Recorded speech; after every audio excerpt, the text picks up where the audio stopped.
Hello, I'm just giving a update on the back of the Chancellor's statement yesterday, the 12th of May.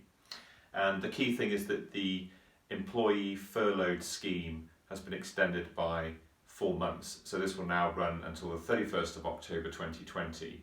One other sort of announcement is that the government has indicated that they will introduce flexible working for furloughed employees from the 1st of August, but there are still details to follow on that, and they've said that those details will be provided by the end of this month. So it sounds like employees can still be furloughed from the 1st of August until the 31st of October and are able to work in some fashion for their employees, but like I said, there are more details to follow on that later this month.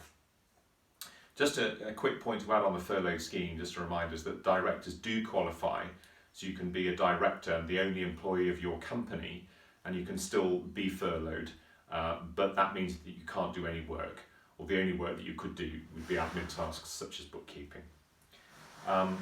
So that's the main update about the furloughed scheme. On the email, I've sent a document that shows how to complete the furlough application process.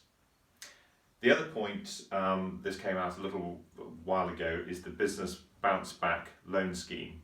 So there were other schemes in place, but they were slightly more onerous, I suppose, for want of a better description.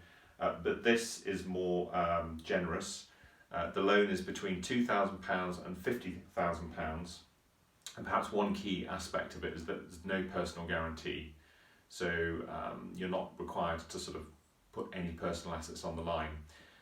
If you're a sole trader or a partnership and you're unable to pay that back, then the government have made the statement that they won't come after your house or your personal car, but other personal assets may be liable if you don't repay that. Now, of course, if you're a limited company, the only assets that would be liable are the business assets. So the government, if you were unable to repay that and it's a limited company, would not be able to have access to any of your personal assets.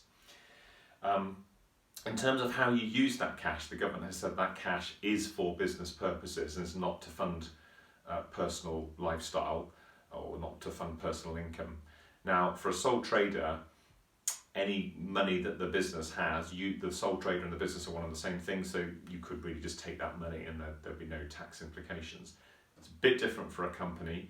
If you were to take that money personally, and the business is not generating profit because activity is down, there may be tax implications to that.